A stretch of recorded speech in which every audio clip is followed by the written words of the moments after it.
Okay. Well, again, I appreciate the chair's comments about a bipartisan, nonpartisan investigation here, seeking out the truth. That's what I'm trying to do. Cognizant of how I was reacted to by offering an eyewitness account at the last hearing, I'll risk entering another piece of reporting into the record. This is from the New York Times. Hopefully that'll be viewed more favorably. The title is A Small Group of Militants, Outsized Role in the Capitol Attack. In that report, it says federal prosecutors have said members of the Oath Keepers militia group planned and organized their attack and, quote, put into motion the violence that overwhelmed the Capitol. The reason I'm entering this in the record and read that quote is that it really does seem to align with the eyewitness account that I read portions of in the record last week. No conspiracy theory, just an eyewitness account from a knowledgeable observer. I didn't get to the point of the actual attack, and I want to just read a couple excerpts.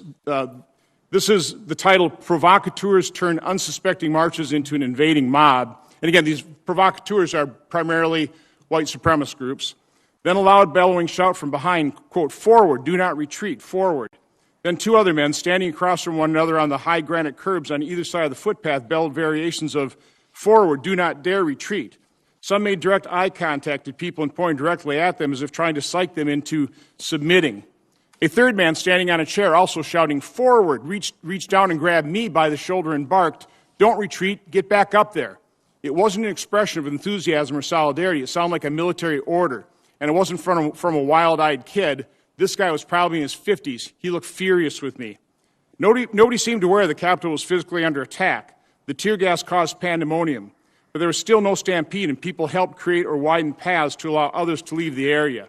Then from the north, a column of uniformed, agile younger men walked briskly, single file toward the inaugural stand. They came within 2 feet of me. Their camouflage uniforms were clean, neat, and with a pattern I couldn't identify. These were the disciplined, uniformed column of attackers I had seen. There were a good 3 dozen of them moving in a single snake-like formation. They were organized, they were disciplined, they were prepared. We're taking the Capitol, the first or second announced. You're going to get arrested, someone called.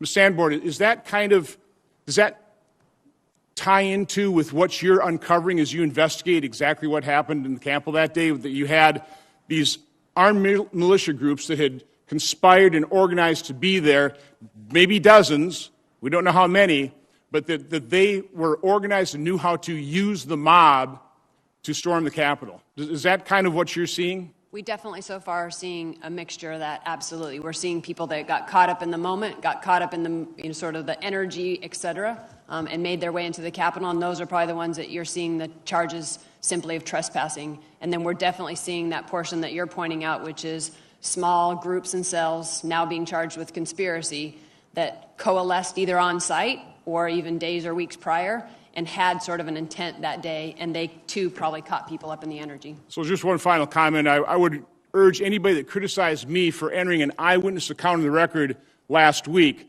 to please read the eyewitness account to take a look at actually what the truth is. Thank you. Thank you. Before I call on Senator Merkley, I just want to ask you, Ms. Samber, one thing. These people that were assaulting the Capitol in military gear and were pinning an officer between a door and were using bear spray on officers in the Capitol, would you title them provocateurs?